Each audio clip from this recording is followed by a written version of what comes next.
They say a picture is worth 1,000 words, but I'm asking, how much is each word actually worth?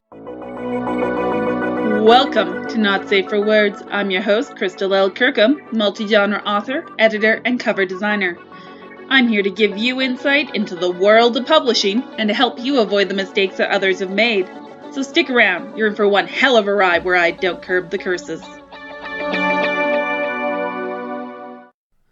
One of the shortest and most well-known stories is attributed to Ernest Hemingway.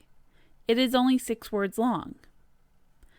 And all it is this. For sale. Baby shoes. Never worn.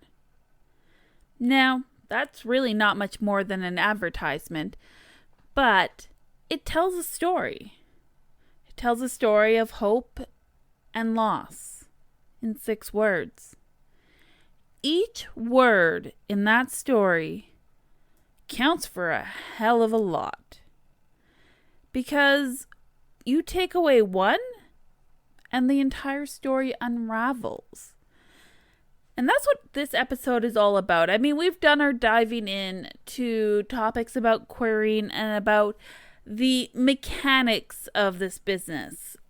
But I want to talk a little bit more about improving ourselves as writers. And you're going to find a hell of a lot of advice out there. But one of the things that I personally found unbelievably useful was learning to write different lengths of fiction, especially what's called microfiction, which are extremely short stories just like the one that I just read. And those are stories that try and give you a full tale in as few words as possible. I've actually written an entire book of microfiction, and it started as a challenge to teach myself how to make every word count. And when you're trying to improve yourself as an author, learning how to make every word count is one of the most important things you can ever do. And that is the reason we're having this episode today. Because I have heard one too many fucking times, oh, I can't write flash fiction. I can't write short stories. And I'm going to say to you, not bullshit, but I used to say the exact fucking thing. I can't write short stories. I can't write short fiction. It's too hard. I'm meant for the longer works. But obviously, that's not true because I've had so many short stories, flash fiction, and microfictions published. Now, before we get further into this, I want to set up some definitions here. These are general guidelines. They're going to vary from publisher to publisher or editor to editor. But in general, microfiction are stories of up to 100 words. A story that is exactly 100 words is often referred to as a drabble. Flash fiction or your short stories are about 100 to 1,000 words. Short stories are 1,000 to 7,500. Your novelette, 7,500 to approximately 20,000 words. Novella, 20,000 to 50,000 words. And obviously, novels is anything longer than that. So we're going to work off of those basic definitions.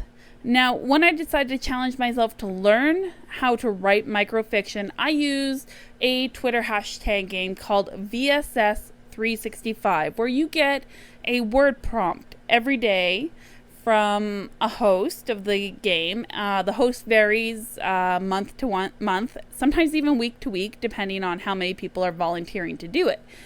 And your story needs to include that word.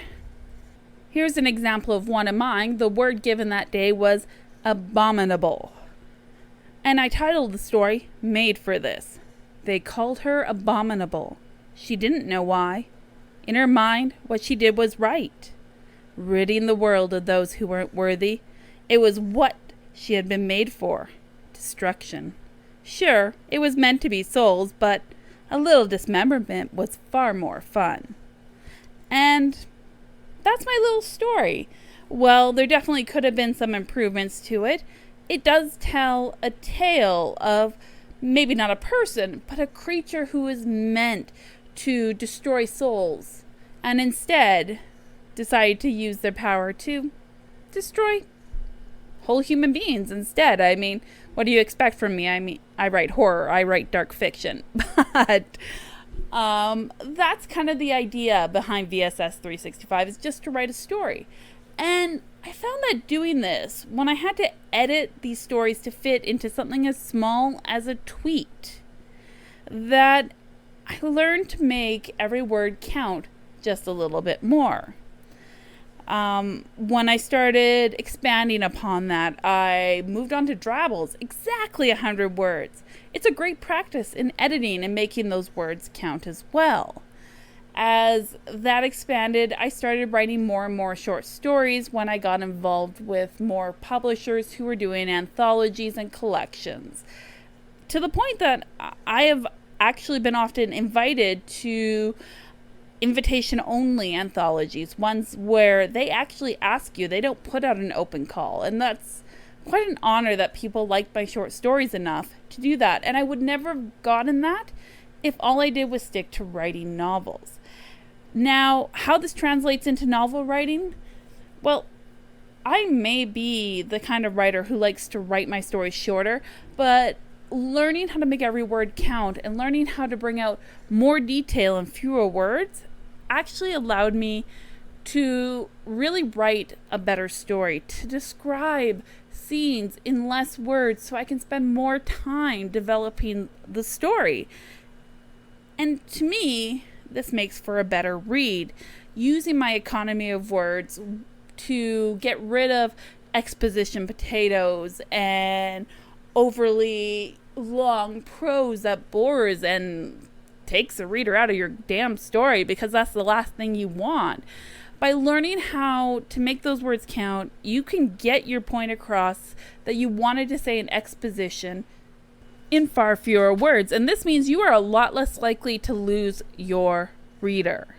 And that's what I mean. Now, this isn't going to be advice for everyone, but I do recommend at least giving it a try. And that's actually something we're going to talk about in our next episode a bit, is trying new things. Because even if you think, well, I can't write a short story, and I used to be one of those people, I'm telling you, then maybe it's time you try. Even if you never submitted anywhere, if you never have the courage to do that, economy of words benefits longer fiction. It makes it flow better. It makes it flow smoother. It gets you through scenes easier because you know how to make them flow by using your words more effectively. And the value of a word is something you can't put a price on. And even if you start just with something like VSS 365, if you happen to be on Twitter, which I think most of my listeners are, if not, look for short story prompts. There's so many of them out there, and think, what's the shortest story I can write about this prompt? Even if it's a horrible story, maybe you can learn more about what makes a good story by writing bad stuff, because the only way we improve is by allowing ourselves to kind of suck in the first place. And it's not that you're bad at short stories, it's that you haven't written enough to be good at them yet. So go out, write the short fiction, write the flash fiction, the microfiction, the very short stories, attempt to drabble, because that's a hell of a constriction to put a story in only 100 words. And learn how to edit yourself, because as you go forward, that learning how to edit yourself, not just learning your economy of words, is really going to help you as you move through your writing journey. Give it a shot, see what happens, and if you've listened this far, I totally fucking apologize for this episode being late, because all I can say as an excuse is ADHD and a chaotic life do not mix really well at all. And I woke up this morning and realized, holy fuck, I forgot to post an episode. In fact, I forgot to actually finish recording it. I am so sorry, guys. So sorry. But hopefully you forgive me. Next episode will be on time. And keep on listening. This has been another episode of Not Safe for Words. I hope you've found some useful advice here today. If so, don't forget to hit that subscribe button so you can join me next time for more publishing and writing insights. Thanks for listening.